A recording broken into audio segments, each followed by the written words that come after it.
이번 주 주목해야 될 투자 이슈 정보 업데이트합니다. 김장열의 투자 업데이트 시간이죠. 유니스토리 자산운용 김장열 본부장님 모셨습니다. 어서 오십시오. 안녕하세요. 사실은 시장이 좀 가주려면 주도주군들이 가장 대표적인 게 이제 반도체가 좀 쭉쭉 가져야 되는데요. 그렇죠. 예. 지난주에 TSMC 노이즈가 있었습니다. 주말에. 네. 그다음에 주초에 우리 영향을 미쳤는데요. 네. 리서치 센터장도 하셨고 반도체 애널리스트를 오래 하셨기 때문에 TSMC가 도대체 반도체 장비를 좀 천천히 도입해달라 이렇게 얘기한 게 네. 뉴스는 우리가 알고 있는데 속내가 뭡니까? 네. 그러게요. 일단 팩트는 그 로이터에서 보도한 TSMC가 그 장비들을 딜리버리 배달해 주는 거 주로 들어오는 걸 좀 미뤄달라. 지금 당장에 필요할 것 같지 않다. 네. 뭐 이런 식의 얘기했다는데 그 장비가 우리가 흔히 아는 최첨단 장비를 다 포함하고 있다고 보여지거든요. 네. ASML. EUV 장비라고 ASML. 이런 거는 어떻게 하죠? 오더를 주면은 보통 한 1년 정도 걸려서 들어오잖아요. 그리고 이게 TSMC가 그러면 딱 어떤 거냐 보니까 TSMC가 가장 이제 미래에 1, 2년 내에 그 투자할 곳이 미국에 있는 공장이란 말이에요. 미국 공장이 원래는 24년 말에서 지금 25년 초로 미루어진 미국 공장. 예, 이 공장의 장비가 이번에 미뤄졌으면 그게 맞구나라고 생각이 드는 거죠. 그래서 지금 삼성전자 하이닉스라든지 이 TSMC의 장비 미뤄진 배경을 가지고 해석하기에 따라서 영향이 계속 있을 수도 있고 아니면은 사실은 이거 영향은 별거 없을 수도 있거든요. 그렇죠. 볼까요? 수요 영향이나 봅시다. 수요. 애플이 중요한 커스터머고 TSMC 입장에서도 엔비디아도 중요하죠. 근데 애플부터 보면은 애플은 아이폰이잖아요. 근데 아이폰이 지금 잘 나가고 있습니까? 못 나가고 있습니까? 잘 못 나가지 않고 있죠. 잘 못 나가지 않다. 15는 지금 네. 이제 예약 판매하는데 그렇죠. 뭐 인기가 되게 좋다 그러는데요. 물론 이것도 이제는 11월, 12월 때 갖고 실제 뭐 또 경제 상황에 따라 갖고 실제 수요가 어떨지 모르겠습니다. 반응은 나쁘지 않은 거죠.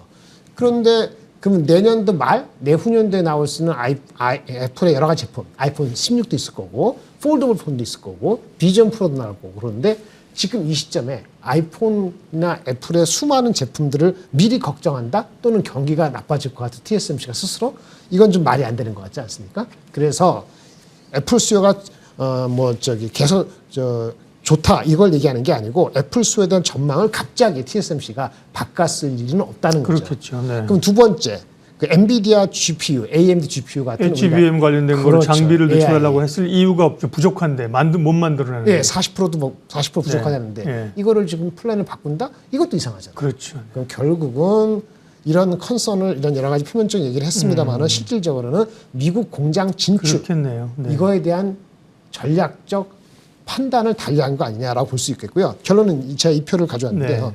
TSMC는 전략적으로 선택을 했을 가능성이 있다. 무슨 얘기냐? 파운드리 사업은 메모리가 달라요. 수요가 어떻든 미국이 어쨌든 우리 보고 뭐라 너무 시시콜콜하게 얘기하지 마.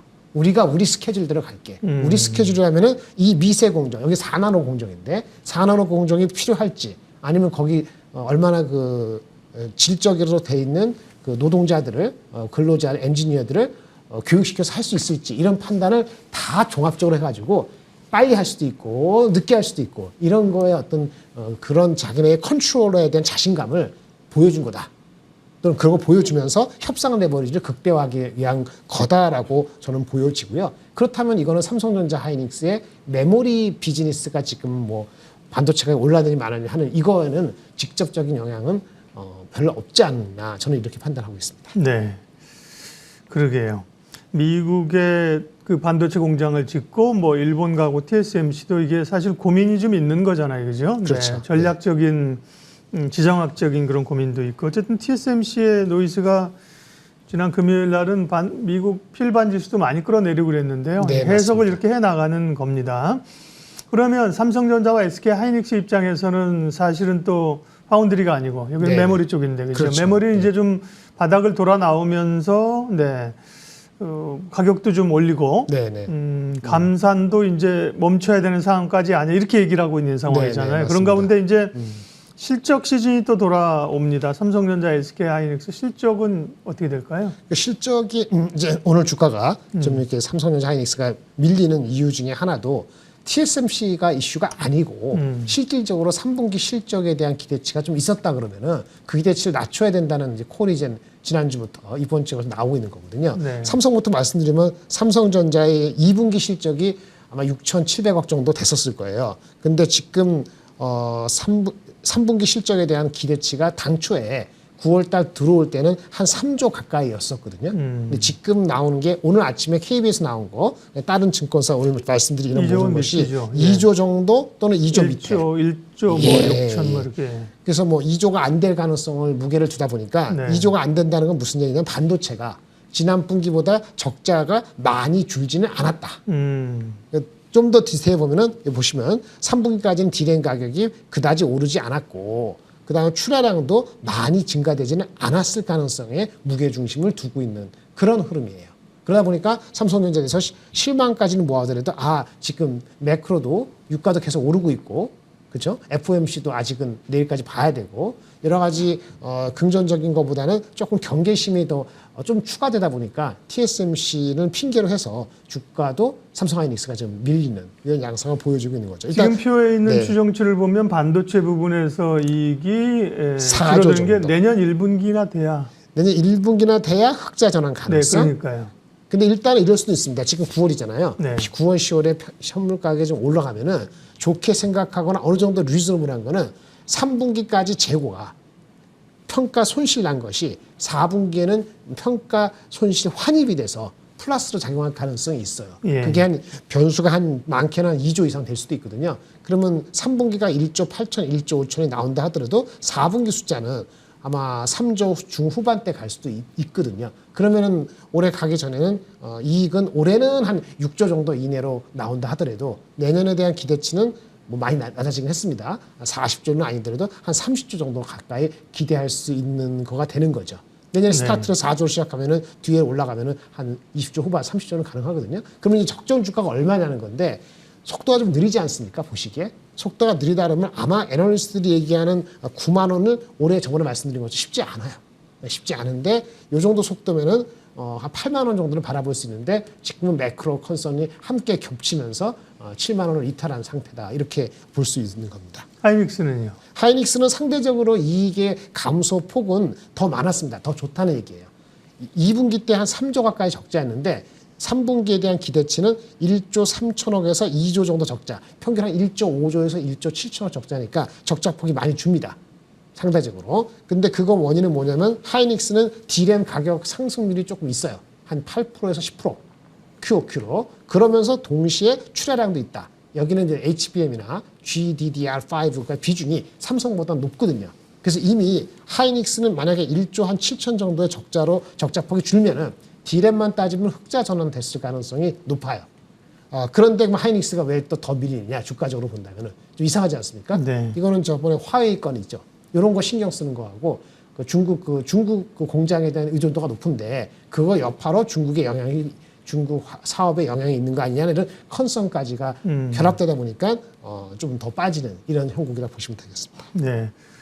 그러면 반도체주는 일단 삼성전자하고 SK 하이닉스의 실적 부분을 업황으로 얘기했고 소부장단이 있고 지금 그러면 4분기 뭐 남은 시간을 보면서 내년까지 반도체 투자 전략은 어떻게 가져가요? 그러니까 소부장은 조금 조심하실 필요가 있어요. 그래요? 제가 한 달 전부터 계속 말씀드렸는데 한 달 전부터 지금 삼성전자 하이닉스가 올라가지 못하지 않습니까? 그렇게 훅 빠진 건 아니지만 그런데 이 삼성전자 하이닉스의 주가가 이 3분기, 4분기 천천히나마 올라온다고 가정했던 가장 큰 근거는 감산 효과에 대한 기대심이었잖아요.